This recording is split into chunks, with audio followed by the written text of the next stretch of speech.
Today's guest is the author of the last Law of Attraction book you will ever need to read, which is one of the best-selling books on Amazon right now. Genuine and sustainable impact is one goal that he holds above all others through his various projects. Welcome to the show, Andrew. How are you doing? I'm great, Toby. Thank you so much for having me. Really excited for this conversation today. Thank you so much for agreeing to be a guest on Mirror Talk Podcast. I'm so excited, like you said, also super excited about all the things I'm going to learn from you today. How do you best explain law of attraction to a layman? Yeah, so the way I would put it is law of attraction is based on the premise that everything is energy. Your energy, I'm energy, the devices we're speaking on are energy, including our thoughts. And all energy vibrates at a certain frequency, and like frequencies attract like frequencies.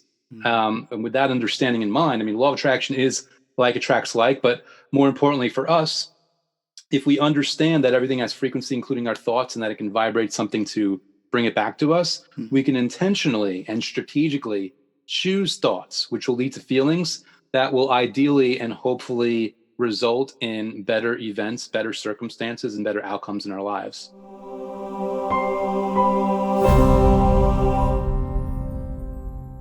Oh, that's great. That's a very, very good explanation for law of attraction. Like, just energy.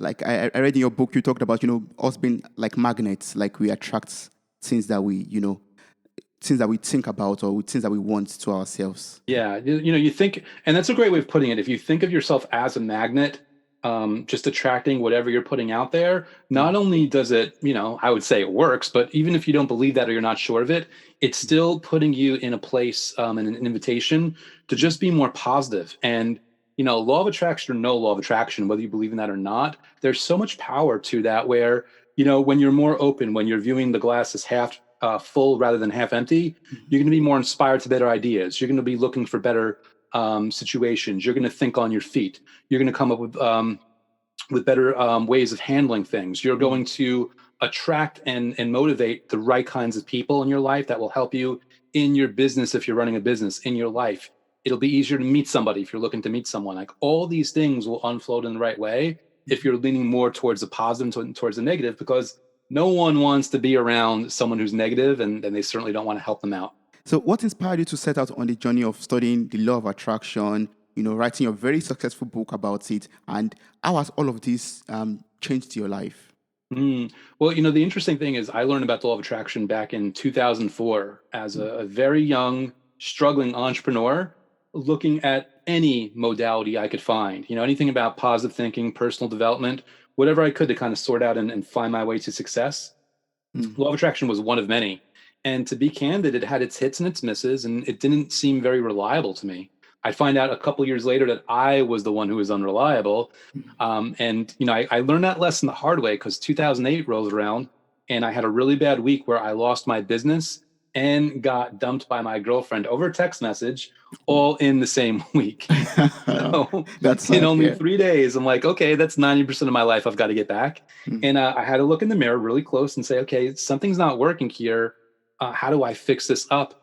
And, basically I had this weird epiphany of like, well, the law of attraction thing, it seemed to work whenever I actually did it. At least it started to work it stopped when I stopped doing it, but it seemed to work when I was actually doing it. So I got really stubborn and really indignant and just said, you know what, I'm going to go in all in once and for all, which is really just a fancy way of saying 5 or 10 minutes a day of gratitude or visualization, no matter what. Meaning, if things get better, if things get worse, I don't care. I'm going to keep doing this. Yes. And P.S., I don't care what happens, when it happens, how it happens, why it happens. I don't care about any of that. I've got to do something. This is the direction I'm going in. And I had this really amazing experience where like things just got better. Like 2 weeks later, I felt better, which is saying a lot with a broken heart. 3 months later, I'm in a way better brand new relationship. 4 months later, I'm making more money than at any point in my life before then. And 6 months later, everything's different. I'm in the best shape of my life. I'm waking up happy and fulfilled. And I learned that whatever this law of attraction thing is, whether you can explain it or not, it works when you work it. And it was only 11 years later where I was like, okay, I want to do something new in my business. What inspires me and can I do where, to be candid, I won't get bored if customers come right in and ask questions. Yeah. I won't get tired of engaging in this way. And I'm like, all right, well, let me finally give myself permission to hopefully add something new to the conversation, especially when there's like 1,000 books out there, Yeah. and hopefully give people something that they've never seen before. in that it becomes like an invitation for them to finally sort this out for themselves once and for all, finally use these methods for themselves. And then they won't even learn from me or my book. They'll learn through their own life experience, just like I did, that this thing works if you are in harmony with it and you give yourself the time, space, and patience to just follow through and see where it takes you. Yes. And why is it the last law of attraction book you will ever need to read? Why is it the very last one? Is that a promise? So notice it's not the last one you ever will need to, that you ever will read, because people might still make a choice to do it after, but it's the last one you'll ever need to read, in the sense that I believe any law of attraction book worth its salt is hopefully going to explain the law of attraction in a user-friendly, easily consumable way. And I also think any law of attraction book worth its salt is hopefully going to offer methods that are also easy to use, easy to implement. And I would hope that I've done this with this book, but what I also wanted to do was hold the mirror up to the reader and explain to them what's going on with them. Why do we all get excited by this content, start to use it, start to get results, and still stop? I figured if I can show them what's going on, I can help them catch themselves in the act, help them stop doing that, and then they get an opportunity to use this content in an easy way and a consistent way. They will get results themselves. And again, once you've gotten results in your own life experience, nobody can take that away from you. And hence, you'll never need to read another book again as long as you follow through on this one.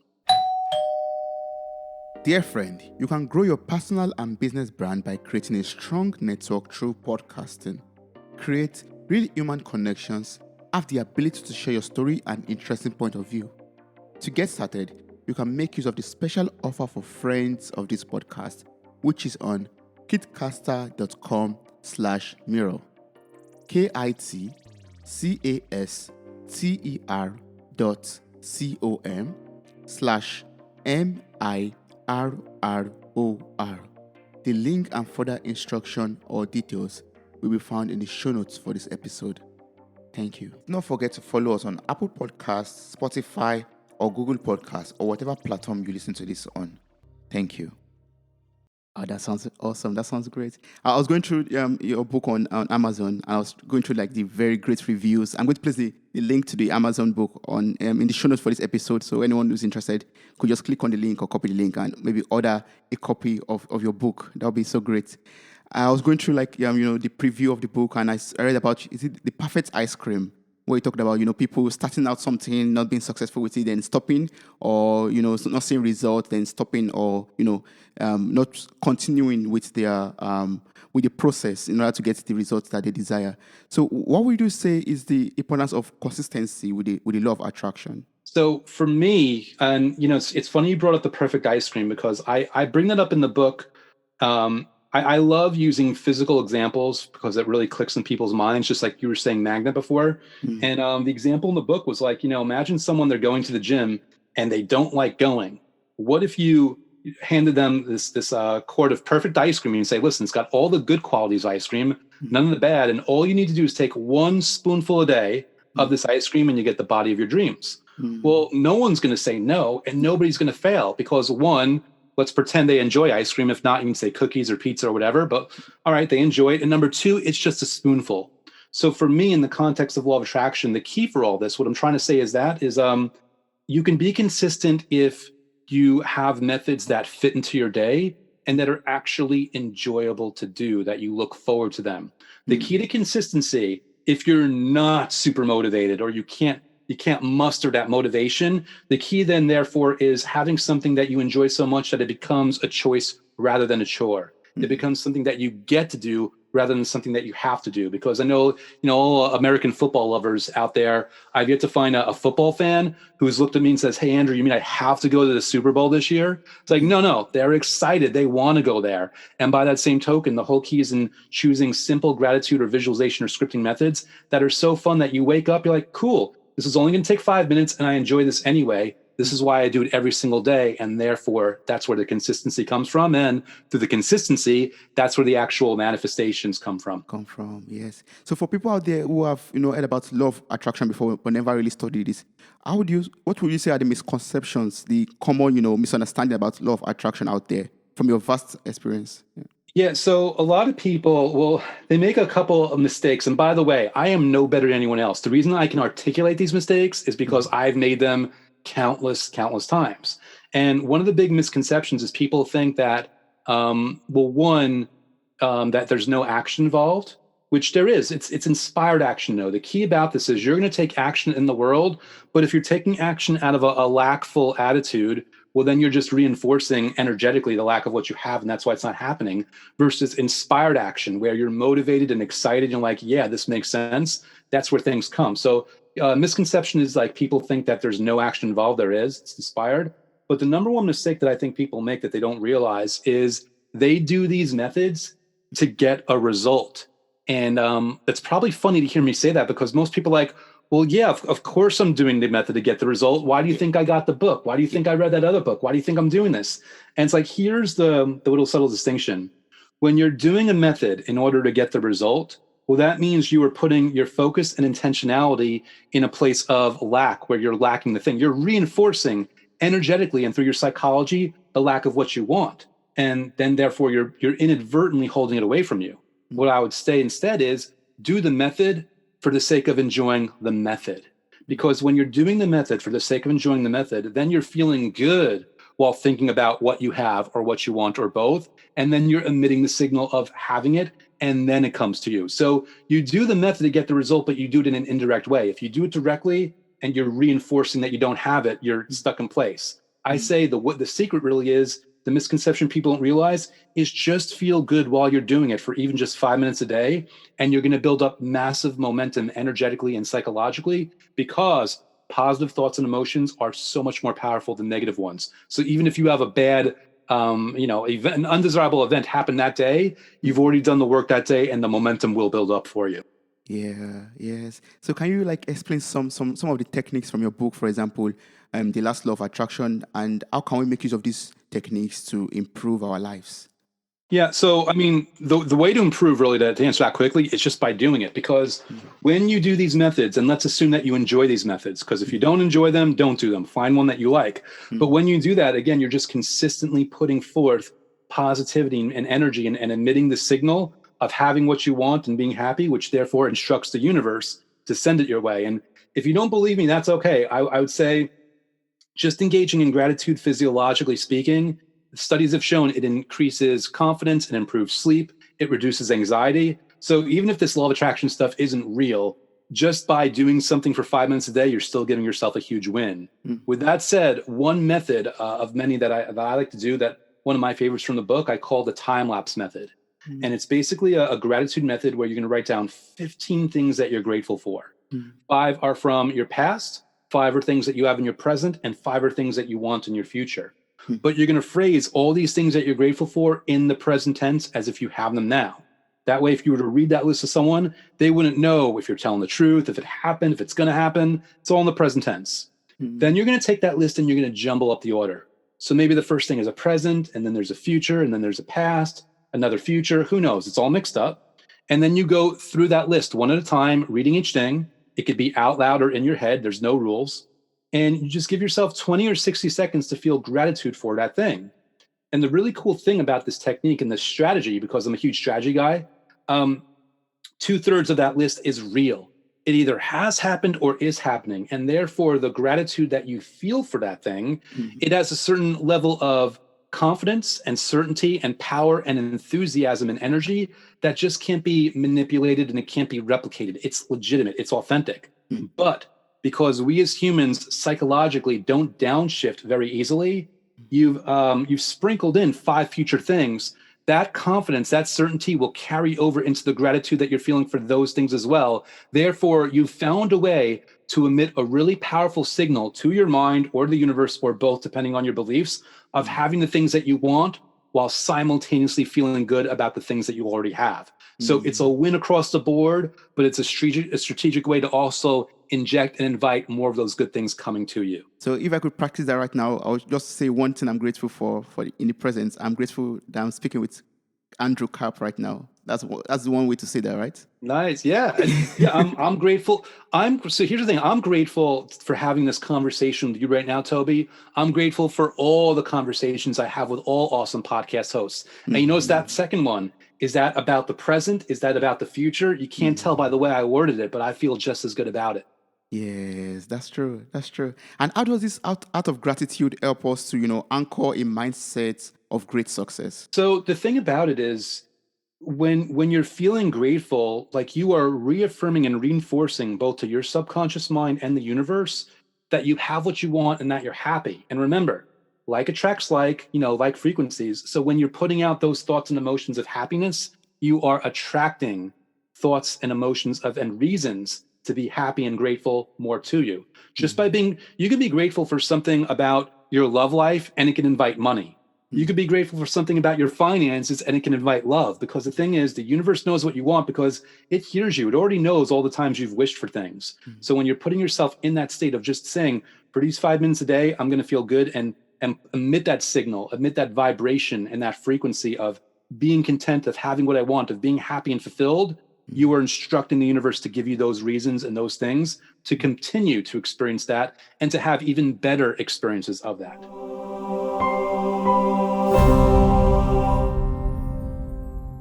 One other method you have in your book is the code red method. Can you explain this method to me? So it's interesting. I don't think the code red method went into the book. It's funny, on my YouTube channel. I give new methods on YouTube, Ah, and yes, yes.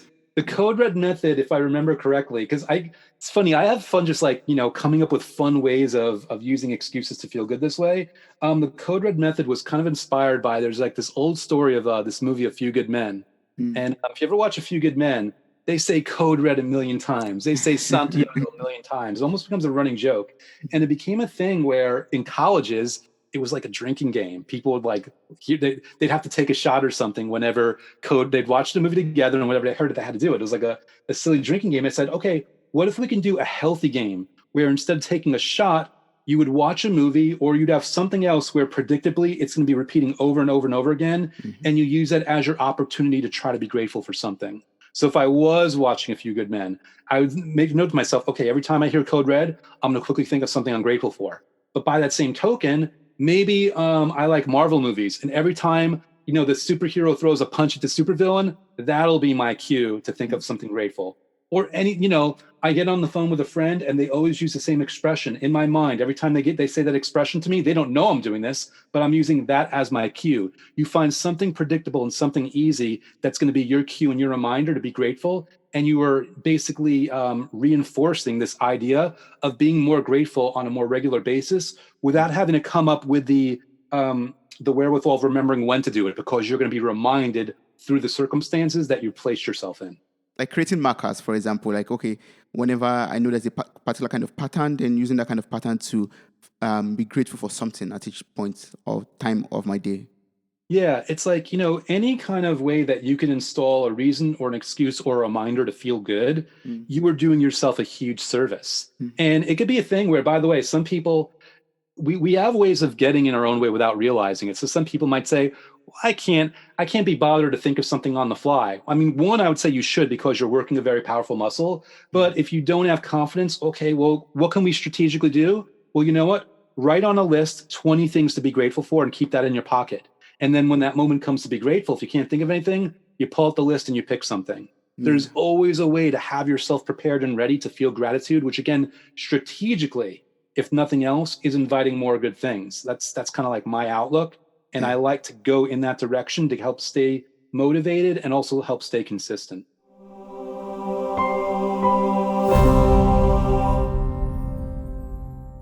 In the second chapter of your book, and it also goes in line with, being grateful or the art of gratitude, you wrote about the importance of positive thoughts and habits, like you've also made mention of already. Can you explain once more can you explain the importance of positive thoughts and habits and how they affect everything that we are attracted to, everything that we draw to ourselves as magnets? Yeah, well, I mean, we are creatures of habit. We're going to do whatever we do consistently on a regular basis, meaning if you're the type of person that complains, you're going to not even realizing it, you're going to find and notice more ways and reasons to complain. But if you're grateful for things, you're going to find more reasons and excuses to be grateful. And the thing about it is, it's really important to understand that there's implications of either one, and therefore recognize, okay, which one or which habit do I want to create, that I want to nurture, that's going to work to my advantage, that's going to bring happiness into my life, that's going to increase and improve my finances, improve my relationships, improve my health, improve my career, improve my business, improve whatever situation that I, even if I'm viewing it as already great, it's great already, but I always want, like, who says I can't get better? Who says I can't invite better? So it's all about saying, okay, I understand that humans are creatures of habit. We have thought patterns. We will go either positive direction or negative one. Let me observe myself. Let me recognize which one's going to be the more advantageous. And then let me come up with a convenient, user-friendly game plan for inviting this to continue. Again, you don't want this to be complicated. You don't want it to be a commitment. You don't want it to be a chore, because once it becomes one of those things, even if you're engaging in the process, you're doing it while you're gritting your teeth, you're kind of stressing your way through it, and you don't even realize you're infusing negativity into what you think is a positive situation. You're kind of like, you're fighting yourself. So the whole point is finding ways of doing this that feel good, that are enjoyable, that you look forward to, because only then will, one, you'll be way more inspired to stay consistent, but two, you'll actually be doing positive, beneficial work for yourself in that moment, rather than kind of getting in your own way. Way. Yeah, that's true. But I'm thinking about, this kind of world that we live in now. It's filled with fake news or negativity, or, a lot of, bad things on social media or around us generally.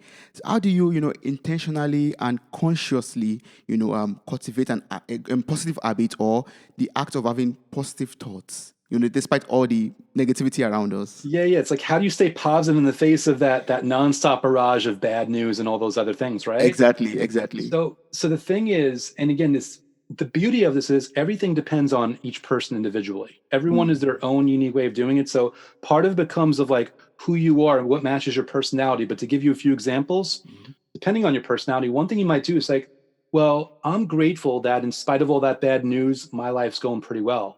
I'm grateful for the opportunity and the understanding that every thought on this planet, every person can influence it positively or negatively. So I'm going to use this as an opportunity to feel more gratitude, knowing that I'm not only serving myself, but I'm actually doing the world a favor. Another situation might be to ignore the news if you don't like it at all, just put it away. Another way, is to kind of like reaffirm when you see somebody that is obviously coming from a lackful state. You'd say, you know what, that sucks for them. I'm going to have a good thought for them finding their way out of it. And as a way of inspiring that and contributing positively, I'm going to lead by example. Even if I never meet them, I'm going to lead by example by staying on the path for myself. And I just know that someone else will notice me doing this, that they'll never say it to me. They'll be a stranger on the street, but they might be that person that would have otherwise complained. So you're making a choice, you're making a decision to be your own guru, to lead by example, and to say, in the face of all that, I can go down one of two roads. I can follow that and get more negative and hate the experience while contributing more negatively to the world. Or I can say, no matter what's going on, there's things I'm in control of and things I'm not in control of. I am going to focus on the things that I can control to hopefully positively influence everything around me and benefit the things that I'm not in control of. Yes, I like that. Like focusing on the things that I can control, things that I'm in control of, things that are within my power or capacity to not manipulate, but to watch over, or to change myself. Yes. Yeah. And one funny thing is, just to say, human nature being what it is, weirdly enough, we often don't do things for ourselves. We have trouble staying motivated for ourselves. But if you can try to adhere to something that's bigger than yourself, like fixing, like, being a positive contribution and a positive influence on the world, it might fuel you more. Like for me, one of the things, again, I strategically use as many as possible to keep me going. One thing that fuels me is saying, listen, this isn't just about me. It isn't about me at all. If I can do this, if I can go down this path, imagine someone that I might help that, again, I'm never going to technically meet them. I'm never going to know them. They're never going to tell me their story, but I just know that I am making a difference in some small way, shape, or form. Obviously we're in a strange world right now where people aren't, congregating in groups the same way that they used to. But one thing I used to suggest to people before, back when everyone was going to stores more more consistently is, take out a dollar bill or a note, like whatever your currency is, Yes. and write a little note on a sticky note that's inspiring to a complete stranger, like, this dollar is your reminder that you are worth so much, or this is your indicator that something good is on the way to you, or in case you're wondering if the universe loves you, here's a little demonstration, or something nice, right? And you bundle up and you like hide it on the shelf, so someone, they're shopping, they pick up the shelf, they see the note and the dollar, of course they're taking the dollar, and then of Yeah. course they're curious enough to read the note, and you've made someone else's day right there. So Wow. if you're looking for and thinking of opportunities to light someone up, even knowing that you'll never meet them, you will really help yourself, and you will boost your self-esteem in ways that you could not imagine, because all of a sudden, if you've got a crooked tooth, or you think you're too skinny, or whatever judgment that you've thrown on yourself that isn't even accurate, you're Yeah. going to be forgiving of yourself a lot more, and you're like, listen, I'm awesome, look what I just did today. And then all of a Yes. sudden those things won't matter, and again, you're lifting yourself up and the world around you simultaneously. I love that. I really love that. In order to get more love and positivity into your life, you have to spread more love and positivity to Yeah. others. And again, like, I mean, I seem so almost mechanical about the thing as I describe it this way, but I only describe it this way because it's useful to people. And when I say that, I mean, I am strategic. This is a strategy, but it's a strategy with a huge, authentic, genuine win on the tail end of it. I Mm, view joy as a strategy. People look at joy and happiness as this far off thing that they'll get to one day. They'll be happy when you know what I mean? But I would say, yes. listen, the thing that you're going to get to, that is wonderful, it is a manifestation, it is a great result, but joy can also be a strategy, Mm, something on the way where you can say, listen, I'm willing to receive and experience little pockets and packets of joy right now, mm, little gratitude for this thing and that thing, and they don't even realize they're actually tricking themselves into being happy in the moment, mm, which, by the way, is not only speeding up the speed of their results, but it's also improving the quality of what it might be. There might be someone out there right now, they want a job promotion.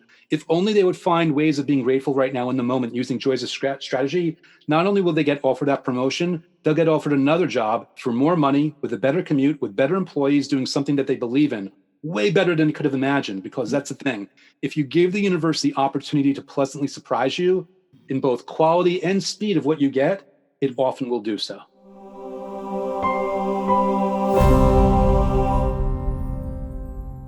And talking about, attracting things to yourself, people talk about, visualization or manifestation, as you also mentioned of already.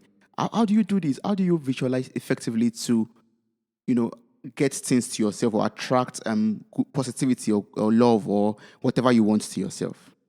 Well, I give myself permission to let visualization be whatever it might be, because some people, they've convinced themselves that it has to be a dramatic, vivid thing, Mm, and it has to be a certain way. They've got to be viewing their dream from a certain angle. Like, they'll tell themselves different things. For me, I'm willing to close my eyes, and some days it'll be more detailed, and some days it'll be less detailed. But also some days, if I'm just not in a visualizing mood, I'll script. And scripting is basically just, journaling about your life in the present tense as if you're already living your dream life. So, mm, I'm talking about, listen, I'm so grateful. I finally hit 1 million YouTube subscribers. I finally sold 1 million books. This is the best thing ever. I'm loving all these emails that are coming in. I'm writing this down, and what I don't realize, well, I do, but what people don't realize is you actually are visualizing. You can't help. You don't see the images in the same way, but you are visualizing, because you have to access your visual cortex in order mm. to describe those things. So you've tricked yourself into visualizing, and you're still having a good time while you're doing it, and you're emitting that signal of positivity. So I know long-winded answer is, don't get stuck in the preconceived notion of what visualization is supposed to be or it has to be, because it could be anything. As long as you're feeling good while thinking about what you have or what you want, or both, on any level, whether Yeah. it's a little good or really good, you've already won. It doesn't have to be like, pictures on a wall or like a picture of a Ferrari or a big mansion or kids or something. Yeah, it can be, but it Mm. doesn't have to be. It doesn't have to be that. Okay. And I like the way you connect it all. Like, scripting. I love that because I also enjoy writing. So it's like, being grateful for something in the future, like you said earlier, like writing it down. Like, I'm grateful that I have 1 million subscribers. I'm grateful that my podcast is number one or something like that. Yeah. And that way Yeah, I you, mean, if I'm you and I'm scripting, I'd be mm, like, I'm so happy and grateful now that this podcast is really taking off.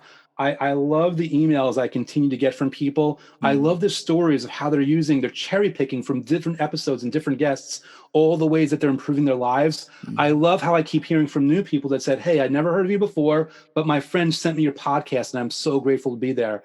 I love I love how great my equipment is right now. I love how it perfectly captures my voice. I love the quality of my internet connection. I love the quality of my cans. Yeah. That's headphones for people that aren't in podcast speak. Yeah. I love the awesome guests that I keep finding. I love the guests that are finding me. I love the opportunity that I keep getting to explore new areas and go deeper. And I love the fact that it's getting better and better every single day. And most importantly, I love the fact that every single day it's still fun. It's always something I look forward to. It's always something I'm excited by. It's always something that puts a smile on my face. That would be me scripting for you Yeah. if I wanted like podcast success. Yes, just going to listen to this all over again and write it down and then and script it to my head. That's awesome. That's great. But some people complain sometimes, say, "Okay, I've been trying this law of attraction, techniques or method, but it's not working for me." What do you think could be going wrong? What? So a couple things. Well, one, I guarantee you they're doing the method to get the result rather than Mm, just doing the method for the sake of enjoying the method. mm, And also, and I know people will hate to hear this because I still hate to hear this, even though I'm the one saying it. You've got to be patient. And I don't mean patient and like, just get over yourself. I mean patient strategically. Because what you want to do is you want to find a way of enjoying life in the meantime with the understanding that even when you get that thing that you want, you're going to want something else anyway. You're always going to want something. So, your best thing that you should do is say, listen, I'm going to visualize good things, but I'm going to invite the universe to pleasantly surprise me with something better, something faster. Maybe something will take an extra month, but it'll actually be way better. It'll be worth it to me. Like being very open ended. I think if people are open ended and are just more committed to experiencing gratitude for just 5 minutes a day and just saying, listen, what can I do to be happy in the meantime? What can I do to enjoy my life in the meantime? It's going to be way better for them as opposed to what we all find ourselves in the trap of doing is getting really impatient, saying, "Where's my stuff?" and just pushing too hard for it. Like me, here's the funny thing. As of this recording, I have close to 1,900 YouTube subscribers. oh, If someone congrats. said, "Hey, Andrew, I'm going to do you a favor. I'm going to wave a magic wand. I'm going to give you 1 million subscribers tomorrow," I'd actually say no. And the reason I'd say no is right now, the way my infrastructure is built, I can still answer emails with people that write in. I can still engage with my audience in that way. I have to build, I have to evolve, and I have to grow to the point where when I am at 1 million subscribers, I'm still serving my audience on a high level. I don't feel like I've abandoned them. So if you said, "Hey, Andrew, I'll give you 50,000 subscribers," like, yeah, I'll take 50,000 because I'm confident with 50,000, I'll still be able to serve the people that are emailing me and I'll feel good about it. Like, I'm not saying no to this abundance. I'm just saying I am in no rush to get to that million because I'm enjoying just the 1,900 people right now. Like, think about that. That's 1,900 unique souls that enjoyed my content enough that they click that subscribe button and they devote their time and energy to be looking for an email notification and watching my videos. How could I not be grateful for 300 people, for 100 people, to say nothing of the million, to say nothing of 50,000, which I'll take tomorrow? It doesn't matter. Well, my point is, I will get 1 million, I have no doubt, but I'm in no rush. I'm enjoying the subscribers I have in the meantime. And by the way, because I'm enjoying that, strategically, that is pulling in not only the million in a faster way, but in a better way. So that when I do get there, I will have very easily set up my infrastructure that I can continue to serve my viewers and my readers at a very high level. Yes, that's awesome. And I really enjoy the way this conversation is going actually because it helps me to reflect on my personal development, like letting me to know the importance of patience, letting me to know the importance of creating positive habits, positive thoughts, and also allow me to know how very important it is to be grateful for everything, for the past, for the present, and for the future. So, but are there like some things I have to get rid of? For example, maybe ego or whatever that could, stop me from getting what I want in life? Like, are there some habits I'm to get rid of? Yeah, well, it's like you talk about like the ego. The ego is this part of your mind that all it cares about is that you're alive. That's Mm, it's one goal that this and but this, by the way, is the ego as I define it. It only cares that you're alive. And that means right now, somebody, whatever money problems you're having, whatever relationship problems, even whatever health problems you're having, mm, all the ego knows is that you are alive in this moment and it doesn't want to risk the status quo. This, by the way, is why people will learn about law of attraction. They'll start to do the methods, they'll start to get results, and then they'll stop. They'll be talked out of it by the ego because the ego loves them, and it's a misguided attempt to protect them, but it doesn't want to risk what might happen if things improve, because there might be someone out there right now who wants to be rich and famous, but for all your ego knows is when you become famous, you're going to get a stalker, and that's a threat to your survival. For all your ego knows is when you get rich, you're going to get family coming out of the woodwork trying to take your house from you, and that's a threat to your survival. So the ego's like, listen, I don't know what's going to happen when my person gets all this stuff, but I do know they're alive. I know they're alive right now, and I'm not going to let them go any farther from that. So, it's important to understand that, it's a misguided way of doing it. But with that understanding, this is why you want to find methods that you really enjoy, because when you enjoy them enough that you could be consistent, that the ego can't talk you out of it, those thoughts and emotions are feeding images to your subconscious mind, which is way more powerful than your ego, which will do a lot of the heavy lifting of governing your actions and emitting the signal to the universe to get you the things that you want. Yeah. So for someone out there who, for example, still is not convinced, like, okay, I don't believe in the law of attraction, can that person still benefit from, the lessons that a law of attraction teaches, or from the techniques that it teaches? Yeah. So I always liken an example to lifting weights to get muscles. Very oversimplified, right? Yeah. Let me give you two explanations as to how this actually works. Explanation number one is you lift weights and you go to sleep at night, and the muscle fairy comes and waves a magic wand, and poof, you wake up the next day with more muscles, right? Explanation number two is when you are lifting weights and you're working out, you're putting so much stress on your body that your muscles are actually tearing in little areas. And what your body does is it heals and responds by filling in those gaps with more muscle fiber, hence more muscles. Now, I butchered that explanation, that scientific explanation, but I am sure that most people say, well, Andrew, that's the answer between the two. To which I would say, actually, unless you're a personal trainer or a physical therapist, it doesn't matter. What does matter is you lift weights, you get muscles. You put in X, you get Y. And by that same token, whether or not you believe in the law of attraction, if you make the commitment to engage in a simple gratitude or visualization or scripting process for 5 minutes a day, you will see things happen. And by the way, when they do happen, don't give me credit. Don't give my book credit. Don't give the universe credit. Don't give the law of attraction credit. Don't give anything that credit. But at least recognize that you did this thing and you got that result, so that you were inspired to keep doing that thing, to keep getting results. And P.S., if I'm either lying right now or I'm deluded, studies have shown, physiologically speaking, that when you experience gratitude, you will improve your sleep, you'll increase your confidence, you'll reduce your anxiety. In other words, there are benefits to just experiencing the gratitude that have nothing to do with the law of attraction explanation. Just doing that for 5 minutes a day, you are already giving yourself a huge win, but you might also be pleasantly surprised by other things that come afterwards.